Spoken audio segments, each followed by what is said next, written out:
From the OU TV Broadcast Center in Los Angeles, California, this is Brief News Brief, a brief look at today's trending news topics, proudly combating the thought police since 2016. Here's your host, James Heaney. I'm James Heaney, and this is your Brief News Briefing. Today, President Trump again claimed that the FBI spied on his campaign and insisted that the documents from the probe of the Russia interference of the 2016 election be declassified.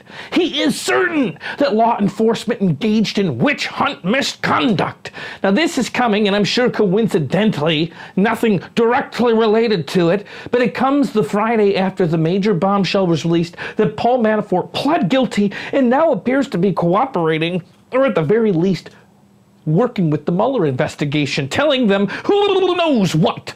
Trump said really bad things are happening, but they are now being exposed. Big stuff. Now, the tweets in reference to Trump's Monday night order that the Justice Department declassify all this material related to the investigation of Russia, right?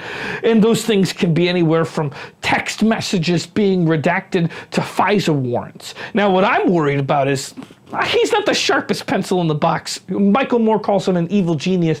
I think he might be an evil, dull crayon, but there might be some information that's redacted that doesn't shine very brightly on him. In fact, it might put a black light on him, if you will, and it might expose some of the nastiness surrounding it. Because when I hear his tweet about big things being exposed, and I hear about all this redacted stuff becoming declassified, I think to myself, I'm hearing that really bad things were happening in the Trump organization, and now those things are going to be exposed by all of these flippers, and it's big stuff. Democrats and former national security officials have said that Trump is threatening to undermine the investigation of his own campaign and potentially reveal confidential sources. Trump's legal team repeatedly said that the president has nothing to fear from Manafort's cooperation with the federal investigators. So I'm not sure why everything seems so shaky, but nothing to fear. There's nothing Paul Manafort can say that would even link Trump to whatever he's pleading guilty about. The special counsel has been examining contacts between Trump aides and Russians, as well as whether the president sought to obstruct the investigation into Russia's interference in the 2016 campaign. Sought to obstruct the investigation, and today he's tweeting that he wants to declassify documents which would obstruct the investigation. Seems like the crime boss in chief is still in power. Will justice prevail? This past weekend, Hurricane Florence beat down unrelentingly on the coast of the Carolinas. The winds did drop considerably, which lowered the threat of destruction from wind, and the threat and the damage from wind was lower than we expected when the storm dropped from a Category 3 hurricane to a Category 1 hurricane, which was good. You can't argue that's good news. The problem was it gave people a false sense of security.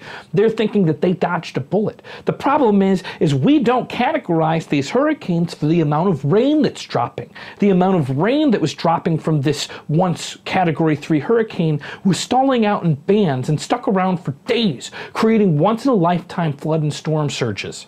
The storm came in heavy between Cape Lookout and Cape Fear in North Carolina. I believe that's how you pronounce those places. Cape Lookout and Cape Fear. Well, Florence is moving out of the area finally. The Cape Fear River is still continuing to rise. The river is at its highest level in history, and it's expected to crest at 61.8 feet.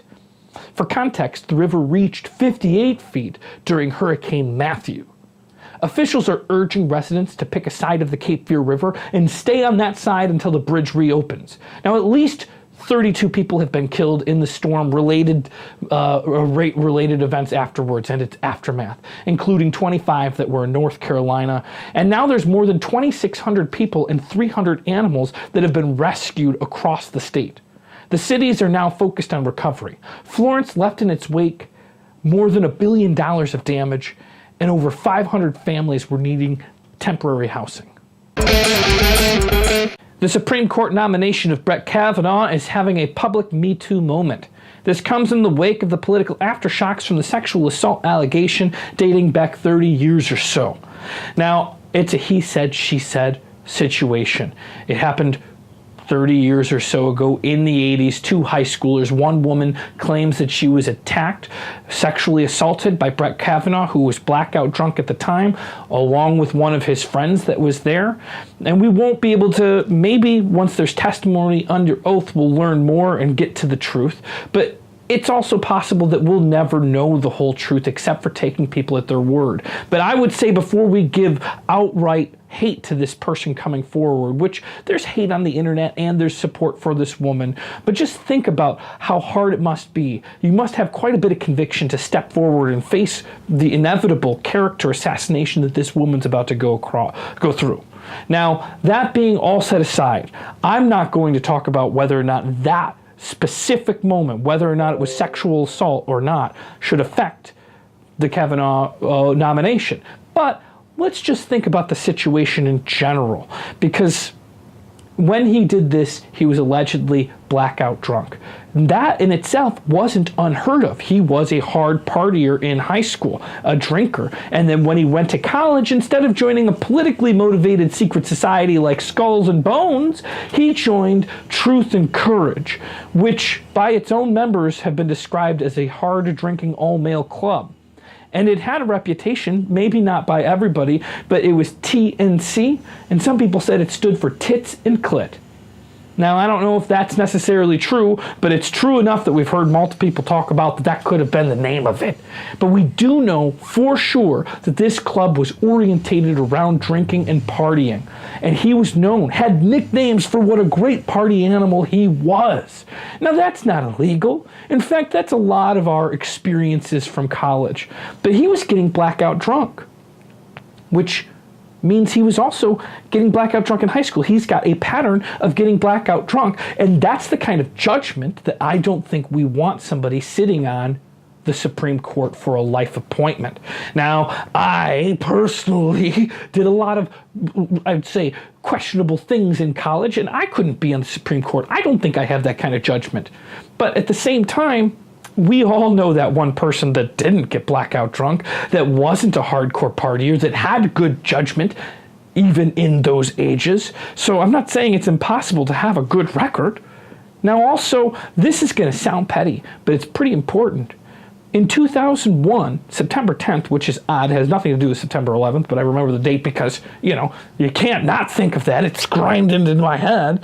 But September 10th, he was supposed to go on a retreat or a group or vacation of some sorts with his friends from Truth and Courage, and he didn't show up on Friday. So in an email, he writes that he wasn't able to show up on Friday, but he has an, in parentheses, good excuse. And he showed up Saturday, and then for some reason, in parentheses again, it says weak excuse. And then he writes down that he has no recollection of the explosive behavior that he had after a dice game and apologizes and says that there's no excuse for that. Referencing what it sounds like, if he doesn't remember something that a whole bunch of his friends say he did, he got blackout drunk again. He's got a pattern of drinking to the point where he doesn't know what he's done. That's not good judgment. It might be a disease. It might be alcoholism. I'm not trying to jab at him, but that's the kind of judgment I don't think we want on the Supreme Court. And he ends that with saying that this is under the strictest confidentiality with regards to everything written, everything spoken, and even regards to your spouses. And that's how he signs it off. It's a little mysterious.